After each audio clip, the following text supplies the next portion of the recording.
तेजस परवडी परदिगा पडी सवेती प्रभु राम भगवान की जय। बरोबर आहे। सर्व ऐकणारे भाविक भक्त ज्ञानवंत गुणवंत पुण्यवंत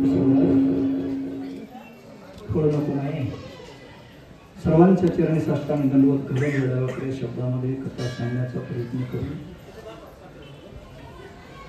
नाही बापू, आज तुम्ही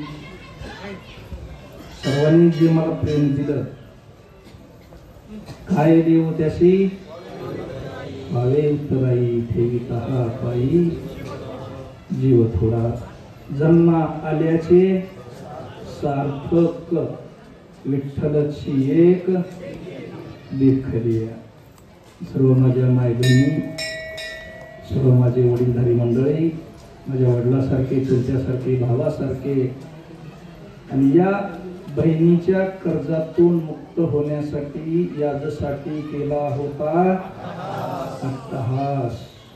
गेले 2-3 वर्ष झालं या माझ्या भगिनी दर आठवड्याला 3 ते 4 कोटी जप करतात, 3 ते 4, आणि त्यांच्या जपाच्या जीवावर गेले 8 वर्षे चाललेला हा कार्यक्रम अखंड भावार्थ रामायण।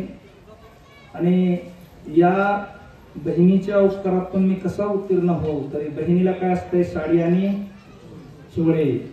नाही बापा हो, मी काय माझ्या पदरून ही गोष्ट साडी चोळे माझ्या बहिणीने केलेली नाही। मी जाहीर कबुली देतो, मी जे मला कोणी 5 रुपये 10 रुपये पाया पडून कीर्तन केल्यावर, रामायण सांगितल्यावर, प्रवचन केल्यावर कोणी जे मला दक्षिणा दिलाय, हा दक्षिणा माझ्या प्रपंचात न खर्चिता माझ्या बहिणीला वस्त्रदान करण्याचं काम या तुमच्या भावाने केलं आहे।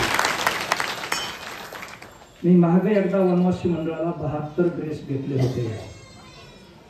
आता 200 साड्या आहेत, 81 नाट्या आहेत, त्याच्यातल्या काही माता मावल्या गैरहजर आहेत। माझ्या मते 50 साडी माझ्याजवळ अजून शिल्लक आहे। काही मावल्या आल्या नाहीत, आता काही वाचक सूचकांच्या मंडळी आल्या नाहीत। आता हे माझा दोष नाही, पण जरी कोणी मावल्या राहिल्या असल्या तरी जेवाय बसल्यावर लाजू नका, हा तुमचा गरीब भाऊ आहे। गरीब भावाची कसली साधी गोळी हलकी असत, तुम्ही भारी दिसत असताल, पण कसं असतंय, माहेरचं माणूस आल्यावर तर नवल वाटतंच, पण माहेरचं कुत्रा आल्यावर सुद्धा माऊलीला वाटतं हे माझ्या माहेरचा कुत्रा आहे। तसा मी तुमचा मानलेला सगळ्या बहिणींचा भाऊ आहे तुमचा। मग माझ्याकडून हलकी आली असतं, भारी आली असतं, आणि तुमच्या ऋणातून उत्तरे होण्यासाठी मी हे पुन्हा पुन्हा वस्त्रदानच का करतो। माझ्या गुरुनी अन्नदानाने वस्त्रदान करायचं सांगितलं। 2 मिनिटात संपणार आहे, रामायण काही वेळ सांगणार नाही। वस्त्रदानामध्ये एवढी ताकद आहे नाही बापू, 2 मिनिटात सांगतो। मी मागे एकदा सांगितलं होतं, द्रौपद राजाची मुलगी द्रौपदी लग्न व्हायच्या आधी 5-6 मुली सहित गंगा स्नानाला गेल्या, आणि गंगा स्नान करीत असताना वर एक साधू, आंधळा साधू आंघोळ करीत होता।